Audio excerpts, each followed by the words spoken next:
with a cracker.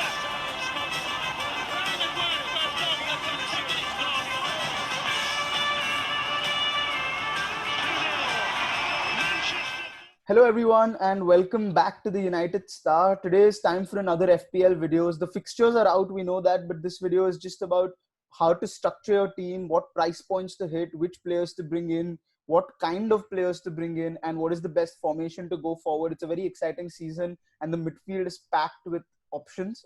Another exciting thing is that we're officially launching the United Star FPL League, and the code is on your screen right now, and the link is in the description, and the code is there. And the winner gets a jersey of their favorite team of the next season after this season's over, of course. So go for it, join the league, and let's see what you got. Show us what you have as well. So we have Shivan with us, of course, and let's get straight into it with the goalkeepers. Shivan, what kind of price points are you looking for the goalkeepers? So for keepers, I like to go extremely cheap because I like to save my money upfront. But normally what I like to do is I like to have a set and forget strategy. So if you have two playing keepers and then you tend to rotate them, sometimes you tend to miss points with some points being on your bench. And I don't like that. So I'll look for a 5 million keeper or a 4.5 million keeper who would be my permanent keeper for at least the first half of the season. And I'll have a cheap 4 million defender on the bench who's not going to play for me at all. So the best options right now there's Leno at Arsenal, there's Dubravka from Newcastle, there's Ryan from Brighton, who are the best three options. Like now, unfortunately, we have Pope, Schmeichel, and Patricio, who are 5.5. So I think that's too expensive for me. I think there's better, cheaper options. So I like to spend maximum 9 million on a keeper and limited it to 8.5. So right now I have Ryan and Button in my team, so that's what I'm looking at right now in terms of going really cheap with my keepers. Absolutely, I agree with you, Shivan. Like, because last season, towards the end, I had Dean Henderson and Nick Pope both in my team, and even though they were very cheap when I got them in, so it wasn't an issue. But I often missed out on points by playing one over the other, and it's an absolute nightmare. Yeah. What I also Yeah. think with keepers, what happens is that the way the points are given is it's for clean sheets, but it's also for saves and bonus points. And at times, the 4.5 keepers are the ones who make more saves than the likes of the Edisons and the Allisons. And if you invest in Yeah. an Edison or an Allison, you're also less likely to invest in a City defender attacking option when you want to triple up, maybe. So always think of that. I've gone for a fourth option that I don't think you mentioned is McCarthy from Southampton. I've gone for him instead Okay. of Ryan, and I've got a placeholder in the Leeds United keeper. But of course, this is all for just the right price points. I'm also waiting for Ramsdale. If Ramsdale is a 5, then I will straight away bring Ramsdale in. So I have a Sheffield defender as well in my squad. But do be careful with keepers. Don't get carried away by picking the more expensive ones, especially in Edison and Allison, because you're not going to get a lot of save and bonus points from those keepers. Let's move on. Let's move on to defenders. What is your strategy this season? Because a lot of people I'm hearing, a lot of managers want to go for a 4-4-4-5-1 kind of a formation. Are you also inclined to do that, or are you going to stick to one big hitting defender? Yeah, so this season FPL, I think we've had a growth of 4.5 defending options. So there's a lot of nice 4.5 million defenders who we can actually have in our team. There's no 4 million defender, unfortunately, like Lundstrom or someone like that. But we have like at least 4 or 5 good 4.5 options. So we have like Lamptey from the Brighton defense. We have some of the Burnley defenders. We have Vinagre from the Wolves defense. We have the Leeds fullback. So I'm going for 4.5 million options. Obviously, this can change, but I'm going for 4.5 million options and one big hitting defender. So that big hitting defender can either be Trent Alexander-Arnold or Robertson, one of those two. I think you have to have one of those two in your teams because almost everyone's going to have a Liverpool defender. They're going to be the best in terms of clean sheets and their attacking potential is great. So you have to have one of them. You can actually even have both of them if you want to go that attacking in your defense, but I like to save money for the forwards and the midfielders. So right now I've gone for one big green defender, 4.5s and a really cheap 4 million option. It doesn't matter. That guy's going to be third on my bench. He's hardly ever going to play. So I'm not going to waste money on that spot. But that's what my defense setup is looking like right now. If Yeah. someone like say Wolves have a good run in terms of fixtures, I might look at Doherty, but other than that, no one right now. Right. I completely agree with you because I personally am looking for a 3-5-2 formation. So essentially, my two defenders are always going to be on the bench. So I'm also going for Yeah. Alexander Arnold because the difference between Arnold and Robertson is just zero point 0.5. So I might as well just take that zero point 0.5 hit and get Arnold in instead of Robertson. That's one price point I definitely Yeah. want to hit.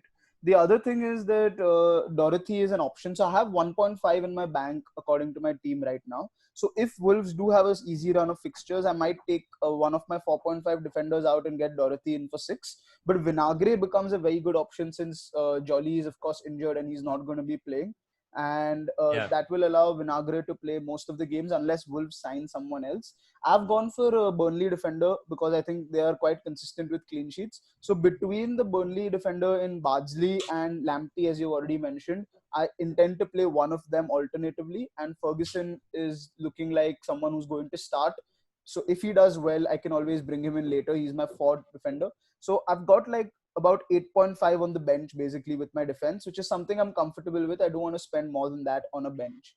So these are some of the Yeah. price points you must consider that Arnold or Alexander Arnold is Arnold or Robertson you can spend somewhere upwards of 7 on, and then if you want to go second a defender also expensive. Remember, you're missing out on a midfielder because there are so many this season. So just remember that.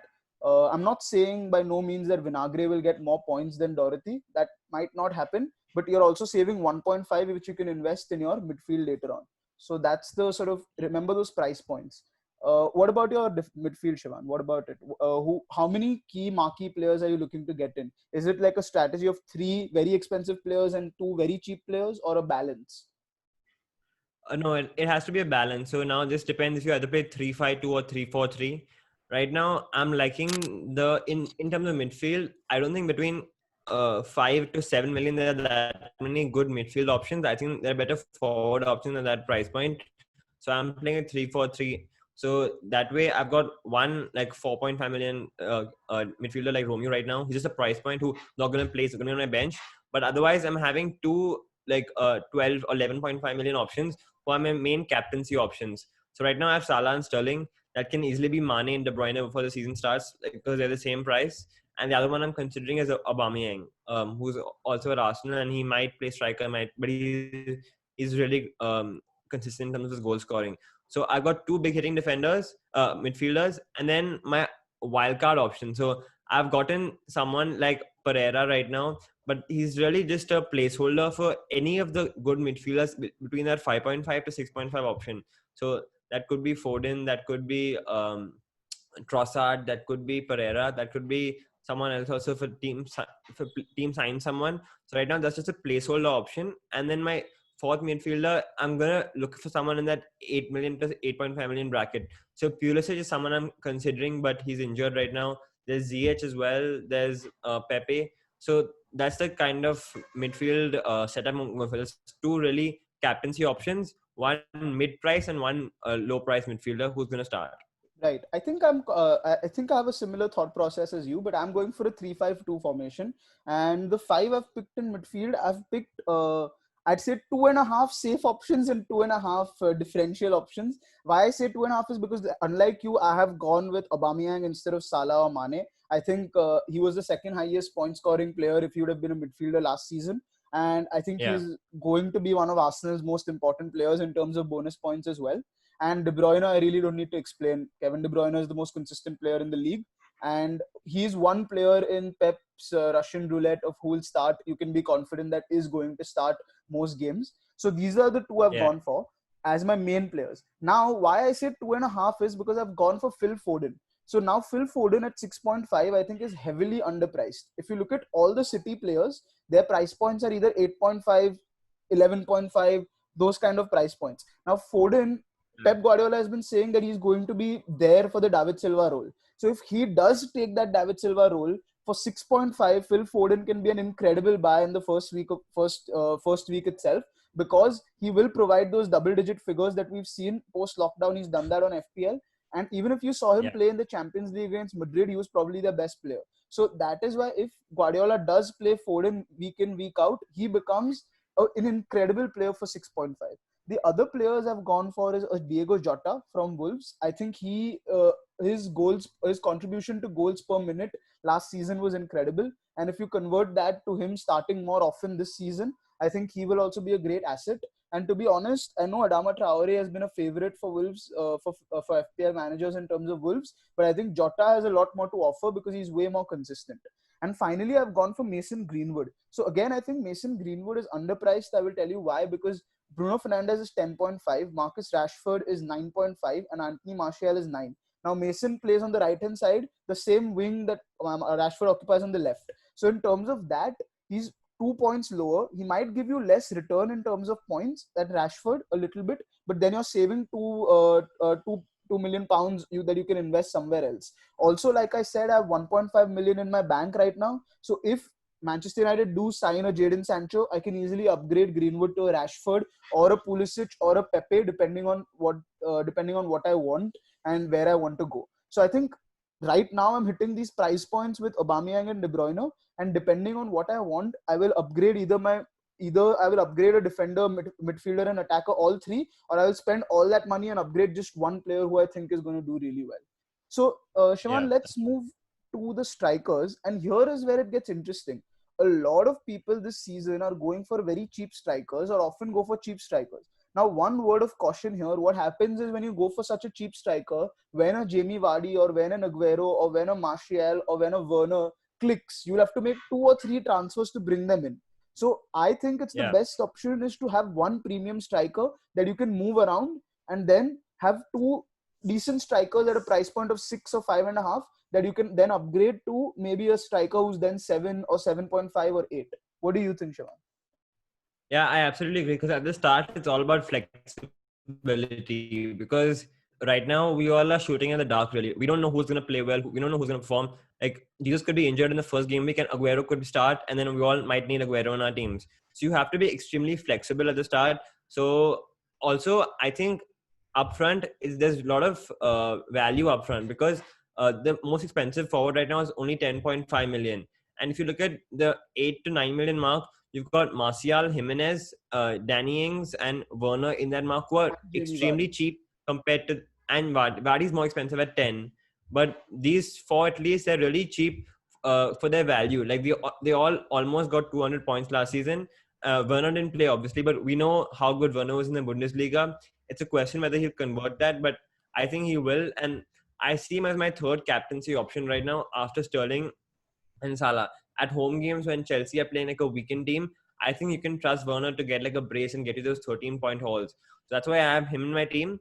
Otherwise, I've got Jimenez. He can easily be Danny Ings, but I think Wolves are just so consistent that I want to have one of their strikers in my team.